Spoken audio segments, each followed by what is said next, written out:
The recycling plant smelled like the inside of a dead machine, metal shavings and copper rot, and something that might have been oil but wasn't. Solomon had lived in the lot behind it for 11 months.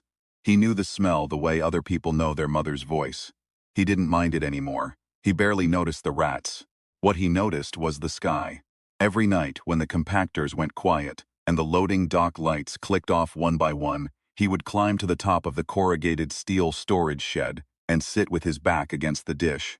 He had built it himself from salvaged satellite parts and 2 car hoods bent into parabolas and wired together with cable he'd stripped from a condemned building on Flatbush. It wasn't much, but it aimed at things. It listened.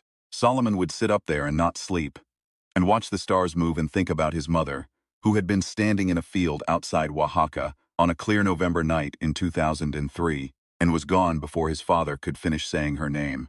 He was 6. He remembered her face against the sky.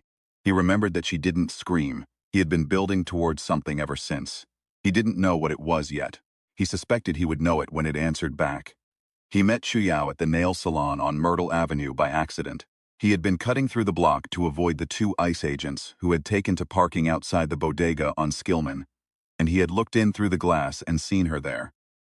A woman bent over a customer's hand with the focused expression of someone doing surgery, her face calm and unremarkable, and somehow entirely wrong for the situation. There was a tracking chip under the skin of her left wrist. He could tell by the way she rotated it, the slight unconscious pressure of her opposite thumb against the spot, the same way a person presses a bruise to confirm it's still there.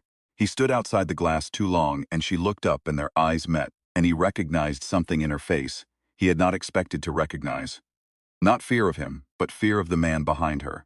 The man called Tiger, who was not looking at Solomon, who was watching Chiao the way a person watches something they own. Solomon walked away. He came back the next day and the day after that. She stopped being afraid of him on the 4th visit, which was the day she said, through the glass without any particular warmth, "You look like you believe in something stupid." He took that as an opening. They spoke in fragments at first, in the alley behind the salon during her smoke break. She didn't smoke. She just stood outside and breathed. He told her about the dish on the roof of the shed. She told him nothing personal, only that she had come from Fujian province, and that she had been 14 when the light came, and that she was not afraid of it and never had been, and that the people who were supposed to believe her, her father, the doctors, the officials, had treated her like a problem to be solved, rather than a person to be listened to. "They gave me pills," she said, "for seeing things. Did they work?" She looked at him with an expression he would spend weeks learning to read. It sat somewhere between exhaustion and contempt, and underneath both of those, barely visible, the specific sadness of someone who has been right about something important for a very long time, and has given up explaining it. "No," she said. He told her about his mother. He didn't usually tell people about his mother. He told her about the field in Oaxaca, and the light that had no heat to it, and the way his father had described it, like something turning a page, and how his father had refused to speak about it after the first year, had sealed it up in him like a wound he was afraid to open. Yao was quiet for a moment. Then she said, "The light was cold for me too." They stood in the alley and said nothing else, and it was the loudest conversation Solomon had had in 11 months. The night Tiger found out she had been talking to someone was a Thursday. Solomon heard it from 2 blocks away, not the sounds of violence specifically, but the particular silence that follows it, the held breath quality of a city block when something has just happened behind closed doors, and the neighbors are all deciding how much they saw. He went in through the fire exit. He didn't plan what came next. He found Tiger in the hallway and did what seemed necessary and efficient, and that was that. He broke 2 of his own fingers in the process. He didn't notice until they were outside. "We have to go," Chuyao said. "I know." "No. Not just from here, from the city." She was very calm. She was holding a small canvas bag that she had apparently packed ahead of time. "There is a place in Arizona. I read about it. A place where people have reported contact consistently for 40 years. I need to go there." He looked at her. "I need to go back," she said, not out of fear, to ask them something. "What?" She touched the spot on her wrist. "Why they left a tracker in me," she said, "and not a message." They took a Greyhound to Philadelphia and a second bus to Pittsburgh, and from there a series of rides from people who did not ask questions.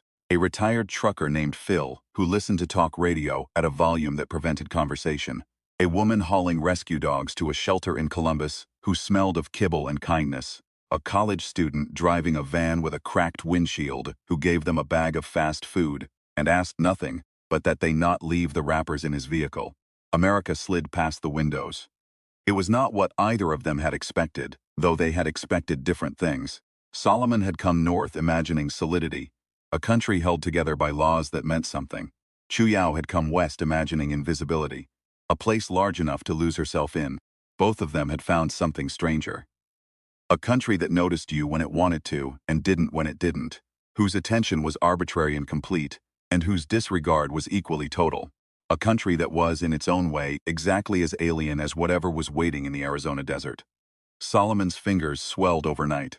He wrapped them in a strip of fabric Chuyao tore from the hem of her jacket without being asked. She did it efficiently, without fuss, the same way she had bent over customers' hands at the salon. He thought, she is used to handling things that are broken. He did not say this aloud. She slept against the window, and he watched the stars through the glass above her, the dish of the dish fixed in his mind. Still listening, still waiting, still aimed at things too far away to answer quickly. He thought about his mother. He thought about the way she used to hum while she cooked. A specific three-note phrase she never finished, that he had been trying to identify for 20 years and still couldn't name. He found himself humming it quietly now, in the dark of the bus, and stopped when he realized he was doing it embarrassed, though Chuyao was asleep and could not hear. Or so he thought. "Don't stop," she said, without opening her eyes. He hummed it again. She was quiet a moment, then, "My mother sang something like that." They didn't speak again until morning. The trailer park in Arizona had been Solomon's first home in the United States. He had lived there for 3 months in 2009, after crossing the border through the desert with a group of 14 people, of whom 2 died of heat before they reached the road. The park was called Sunrise Estates, which was what you named a thing when you wanted to pretend it was something other than what it was. It was a scatter of single wides on cracked caliche under a sky so large it felt accusatory. Constance lived in the 3rd unit from the fence, the one with the flat plastic flissicos she had arranged into a small defensive perimeter around the door. She was 63 and deeply difficult, and had fed Solomon soup and let him sleep on her sofa, and called him a damn fool for wanting to go north, and had been right. She opened the door before they knocked. She stood there in a housecoat that had survived at least 2 decades, and looked at Solomon for a long time without expression. "I knew you'd come back," she said. "You couldn't have known that." "No," she agreed. "But I knew it anyway." She looked at Chuyao. "Who's this?" "Her name is Chuyao. She believes in what I believe in." Constance looked at Chuyao for a long moment with the unsentimental appraisal of someone who has met many people in trouble and has learned to distinguish the kinds. "Come in," she said. "I have soup." They sat in the small kitchen that smelled of cumin and something electrical, a space heater going somewhere in the back, and Constance put bowls in front of them without asking if they were hungry, and Solomon ate and thought, "This is the most I have felt at home in years, and this is a place I left, which means I don't know what home is." Chuyao ate half her bowl and then said to Constance, "Do you believe in them?" Constance didn't ask what she meant. "I believe in something," she said. "I believe there are things that don't explain themselves to us. I'm old enough to not need them to." "That's not belief," Chuyao said. "That's resignation." Constance looked at her. After a moment, something changed in her face. Not softened exactly, but rearranged. "You're right," she said. "I gave up. I'm sorry." It was the most honest thing Solomon had heard in months. The contact site was 4 miles into the desert, east of the park. Solomon had heard about it even in 2009. The old ranch foundation, where the lights came regularly, where the interference on radio equipment was consistent and documented, where the ground itself had been analyzed and found to contain trace isotopes that had no business being there. He had not gone then. He had been afraid of what finding something might mean, which is a fear that is harder to explain than the fear of finding nothing. He was not afraid now. They walked out at dusk, Chuyao wearing a quilted jacket she had found in Constance's closet and Solomon in his usual 3 layers. The desert at this hour was the color of old rust, and the sky above it was going violet at the edges in a way that felt intentional, like someone had chosen it. The air was cold and clean, and you could smell the specific nothing smell of open space, which is a smell, it turns out, and not an absence of one. They didn't talk much. There was too much to say, and not enough language, and they had both learned, separately and by necessity, that silence is a form of communication you use when you trust someone enough to not fill it. Chuyao stopped at the foundation, 3 walls and an old cellar hatch, and the ghost of a chimney. She stood in the center of it. She tilted her head back and looked up. In the last of the light, her face had the expression Solomon had spent weeks learning to read. The one that sat between exhaustion and contempt, and beneath both of those, the particular sadness of someone who has been right about something important for a very long time. Except now the sadness was gone. What was there instead he didn't have a word for yet. The sound began around 11. Not a sound exactly. More like the suggestion of one, the way you hear a note fading rather than a note playing. Solomon felt it in his teeth first, then in his chest, a low-frequency hum that the desert seemed to be generating from its own interior. The stars above them were very bright. They had been very bright for the last hour, or perhaps that was only Solomon's perception, sharpened by cold and exhaustion, and the particular attention of a person who has been waiting for something for 19 years. He thought about the dish on the roof of the shed in Brooklyn, still there, still listening. A 24-hour signal timer running, aimed at a fixed declination in the constellation Equila, where the interference peaked on his readouts. He thought about building that dish from scavenged parts, piece by piece, over 2 years, in secret. Because the things you build in secret are the things you mean. He thought about his mother's face. He thought, I am not here to grieve her, I am here to understand her. The ground began to vibrate. Chuyao dropped to one knee, not in collapse but in the deliberate gesture of someone who needs to feel the earth. She pressed her palm flat against the caliche and closed her eyes. They're not coming, she said. What? They're not coming. They're already here. She opened her eyes and looked at him. They've been here the whole time, Solomon. That's what I couldn't figure out from the data. They don't visit. They observe. From somewhere adjacent. The abductions weren't abductions. What were they? She stood up. She brushed the dust from her palm with the same efficient gesture she used to do everything. Measurements, she said. He turned that word over in his mind. Measurements.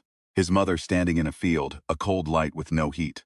A 6-year-old watching and not understanding, and spending the next 19 years building instruments to reach back toward a thing that had not, in fact, gone away.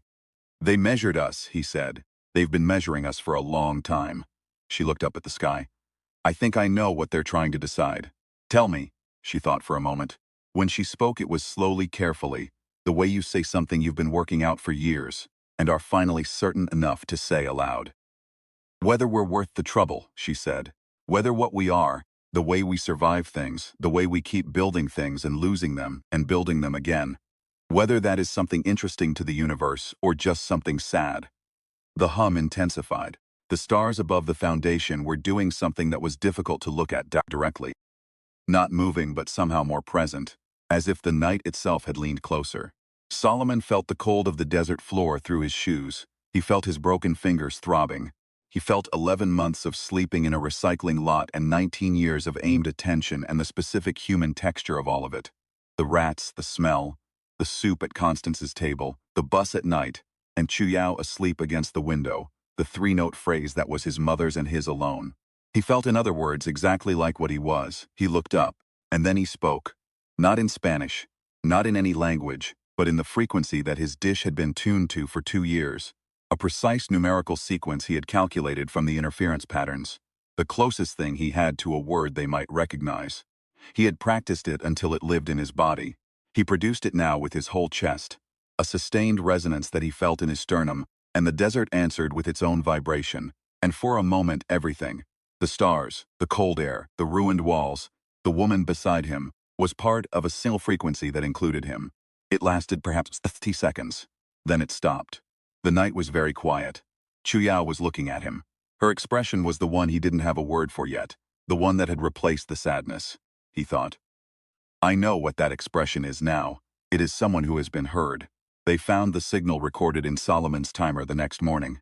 He had called the shed system from Constance's phone, still running, still aimed at Aquila, and at 11:17 p.m. Mountain Time, 43 minutes after the vibration began, the recorder had captured a response. Not a message, not anything decodable by the instruments he had, but a reflection of his own signal, returned with something added, a variable. Something that changed the frequency in a way that was not noise.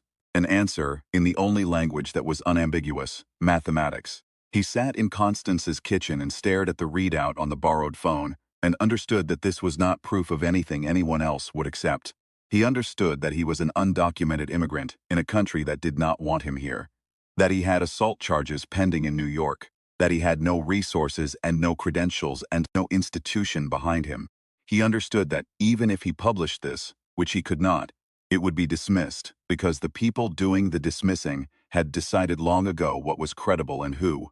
He also understood that it didn't matter. Because he had built the dish from car hoods and stolen cable and aimed it at a star and something had aimed back. Because a woman from Fujian province had crossed an ocean on a belief that everyone had called delusion and had been right. Because they had found each other in a city of millions. Two people carrying the same wound and had not ignored each other. He thought, this is what we are. We are creatures who build instruments to reach things beyond our reach. We are creatures who do not give up. We are not tidy or documented or sanctioned. We carry broken fingers and old grief and three-note phrases that don't resolve. We sleep in recycling lots and take buses through a country that would prefer we didn't exist, and walk 4 miles into cold deserts on the basis of a feeling we cannot prove. We are, in short, exactly the kind of creature that something might find interesting. He looked at Chuyao across the table.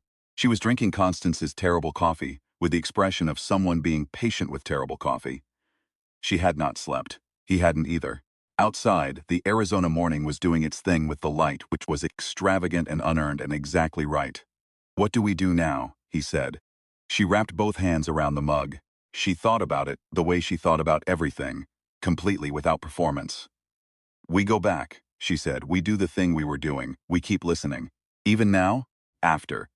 Especially now. She looked at him. Do you know what my father said when I told him what happened to me? He said, you imagined it. And I said, even if I imagined it, something real made me imagine it. He didn't understand that. But it's true. She set the mug down. The universe is very large. The answer comes when it's ready. Our job is to still be listening when it arrives. Solomon thought about the dish. He thought about 19 years of aimed attention. He thought about his mother, standing in the field, looking up, not afraid, he thought. She wasn't taken. She was introducing herself. They went back north 3 days later. Constance drove them to the bus station herself in a truck that sounded like it was making decisions about surviving the trip. She didn't hug them. She stood beside the truck with her arms crossed and looked at Solomon for a long time. Come back, she said. You told me not to come back in 2009. I told you not to go north in 2009, she said. That's different. He looked at her. After a moment he said, you believe it, what we said. You do. She uncrossed her arms. She looked away, at the flat distance of the desert, at whatever the desert shows people when they've been looking at it long enough. I believe you're not crazy, she said. That's a start. It was. Back in Brooklyn, the shed was where he'd left it. The dish was where he'd aimed it. The recorder had 17 days of data waiting, and in the middle of the log, at precise intervals that did not correspond to any terrestrial transmission pattern, there were 31 additional responses, all mathematical, all variations on the same base frequency, all additions to the answer. Solomon stood on top of the shed in the November cold and looked at the data and thought, someone has been talking to us for 17 days, and no one knew to listen. He knew. Chuyao stood beside him. She had found a job at a different salon, on a block where Tiger's people did not operate. She would quit it eventually. For now it was what it was. She had the chip in her wrist still. She had decided to leave it, on the grounds that if something had been tracking her for 20 years, she might as well give it something worth tracking. It's not going to get easier, she said, looking at the data. No. They'll say we falsified it, or that it's equipment malfunction, or that we're crazy. Yes, he thought about the bus through the dark, and the three-note phrase, and the cold desert floor under his palm. He thought about two people who had each been told, separately and by many authorities, that what they had experienced was not real, and who had kept it anyway, had carried it across borders and oceans and years. Because the alternative was to become the kind of person who doesn't believe their own life. He aimed the dish 3 degrees left, recalibrated, listened. We've been aliens our whole lives, he said. In this country, in any country, in the world. Chuyao said nothing for a moment. Then, yes, and we're still here. Yes, he pressed send on the next signal. The dish vibrated with it. The night above Brooklyn was purple-orange with light pollution, and through it barely the stars. He found Aquila. He found the fixed point. He aimed at it, as he had always aimed at it, with everything he had built, and everything he had lost, and everything he was still, stubbornly, irreducibly, unapologetically becoming. Something in the dark had found them interesting. That was enough. For now, that was everything.